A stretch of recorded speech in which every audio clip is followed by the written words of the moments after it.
ආයිබෝවන් හොඳයි කොටස් වෙළඳපොළ ගැන ටිකක් ඉගෙන ගත්තට පස්සේ ගොඩක් දෙනෙක්ට එන ලොකුම ප්‍රශ්නයක් තමයි හරි දැන් අපි ආයෝජනය කරන්න ඕන මොන කම්පැනියකේද කියන එක. ඉතින් නිකන් අනුමාන කළා හරියනවද? සමහර විට යාළුවෙක් කියන කතාවක් අහලා එහෙම නැත්නම් නිකන් යන ආරංචියක් පස්සේ ගිහින් කොටස් කන්න එක තමයි ගොඩක් දෙනෙක් අතින් වෙන ලොකුම වැරද්දක් නේද? ඇත්තටම කියමනකුත් තේනවනේ ආරංචියන් මත ආයෝජනය කරන එක සල්ලි නැති කරගන්න තියෙන හොඳම ක්‍රමය කියලා. ඉතින් අද අපි බලමු තනියම හොඳ සමාගමක් හොයාගන්න කරන්න ඕන gedara වැඩ ටික මොනවද කියලා. අපි පටන් ගමු හරිම සරල ඒ වගේම හරිම වැදගත් ප්‍රශ්න තුනකින්. හොඳයි අපි මුලින්ම මේම හිතමු. කවුරු හරි අලුත් ෆෝන් එකක් ගන්නවා කියලා. කඩේකට ගිය ගමන්ම ඇහැට පේන පළවෙනි ෆෝන් එක අරගෙන එනවද? නෑ නේද? ඒ ගැන ටිකක් හොයලා බලනවා. ඔන්න ඕකම තමයි කොටසක් මිලදී ගන්න කොටත් වෙන්නේ. මේක නිකම්ම සල්ලි දෙන එකක් නෙමෙයි මෙතනදි වෙන්නේ සමාගමක අයිතීන් පුංචි කෑල්ලක් මිලදී ගන්න එක. ඉතින් ඒ නිසා ඒ ගැන පර්යවේෂණය කරන එක අත්‍යවශ්‍යම දෙයක්. මේ පර්යේෂණ ක්‍රියාවලියෙන්ට ලස්සන නමක් තියෙනවා. අපි කියනවා මූලික විශ්ලේෂණය කියලා. ඉංග්‍රීසියෙන් කියනම නම් fundamental analysis. හරි. එහෙනම් අපි බලමු මේක පටන් ගන්න පුළුවන් හරිම සරල ක්‍රමයක් ගැන. ආයෝජනය කරන්න හිතන්නත් කලින් ඕනෑම සමාගමක් ගැන තමන්ගෙන්ම අහන්න ඕන මූලික ප්‍රශ්න තුනක් තියෙනවා. අපි බලමු මේ මොනවද කියලා.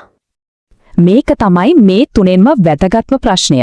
හිතන්න යම් සමාගමක් සල්ලි හොයන්නේ කොහොමද කියලා සරලව. තව කෙනෙක්ට පැහැදිලි කරන්න බැරි නම් දැනට ඒක පැත්තකින් තියෙන එක තමයි හොඳම දේ. හොඳම දේ තමයි අපි එදිනදා ජීවිතේ පාවිච්චි කරන අපිට හොඳටම තේරෙන දේවල් විකුණන සමාගම් වලින් පටන් ගන්න එක.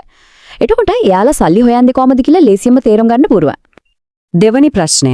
දැන් දිගින් දිගටම පාඩු ලබන ව්‍යාපාරයක කොටස්කාරයෙක් වෙන්න කවුරුත් කැමති නෑ නේද? ඒක හරිම සාධාරණයි. මෙතනදී බලන්න ඕන වැදගත්ම දේ තමයි සමාගම ලාභ ලබනවද කියන එක. ඊටත් වඩා හොඳ දෙයක් තමයි ඒ ලාභය කාලයත් එක්ක ඒ කියන්නේ අවුරුද්ද වැඩි වෙනවද කියන එක. ඒකෙන් පෙන්නනවා සමාගම ශක්තිමත් ගමනක ඉන්නවා කියලා. මේ තොරතුරු හොයාගන්න එක එච්චර අමාරු දෙයක් නෙවෙයි. මේ හැමදීම ප්‍රසිද්ධ දත්ත. ලයිස්තුගත කරපු හැම සමාගමක්ම වාර්ෂික වාර්තාවක් එළියට දානවා. ඒක හරියට ඒ සමාගමේ අවුරුද්දේ රිපෝට් කාඩ් එක වගේ තමයි. මේක කොළඹ කොටස් වෙළඳපොළ, ඒ කියන්නේ CSC වෙබ් අඩවියට ගියොත් හරිම පහසුවෙන් නොමිලෙම බලා ගන්න පුරුවන්. හරි. දැන් තුන්වෙනි ප්‍රශ්නය. සමාගමක අද හොඳට ලාභ ලබනව වෙන්න පුළුවන්. ඒත් තව අවුරුදු 5කින් 10කින් ඒ සමාගම කොයි වගේ තත්වයක තියෙයිද? මෙතනදී හිතන්න ඕන කාරණා කීපයක්ම තියෙනවා. උදාහරණයක් විදියට ඒ සමාගම අයිති කර්මාන්තය දියුණු වෙන එකක්ද? හිතන්නකෝ ආයෙත් පණ ගැහිලා එන සංචාරක ව්‍යාපාරය වගේ කර්මාන්තයකට තියෙන සමාගමකට තියෙන අවස්ථා ටික ටික ඉල්ලුම අඩු වෙන කර්මාන්තයකට වඩා කොච්චර වැඩිද? ඒ වගේම තමයි මේ සමාගම පාලනය කරන අය එකනි කලමනාකාරීත්වය ගන්න තීරණ සහ පාරිභෝගිකින් අතර තියෙන නම කියන දේවල් අනාගතයට කෙලින්ම බලපානවා. ඉතින් ඔන්න තියෙනවා හරිම සරල චෙක්ලිස්ට් එකක්. මේ ප්‍රශ්න තුනටම ඔව් කියලා හිතට එකඟව උත්තරයක් දෙන්න පුරුවන් නම් අන්න ඒ සමාගම ගැන තව දුරටත් ගැඹුරින් හොයලා බලන්න වටිනවා. හැබැයි මතක තියාගන්න ඕන මේක හරිම හොන පළවෙනි පියවරක් විතරයි. මේක තමයි අපි කරන විශ්ලේෂණයේ පළවෙනි ඒ වගේම වැදගත්ම ස්තරය. හොඳයි. ව්‍යාපාර කතාව කියන්නේ ගුණාත්මක පැත්ත තේරුම් ගත්තට පස්සේ අපි දැන් බලන්න ඕනේ ඉලක්කම් දිහා.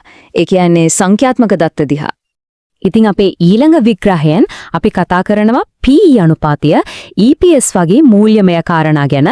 හැබැයි හරිම සරල විදිහට. ඉතින් අපිත් එක්ක දිගටම එකතු වෙලා ඉන්න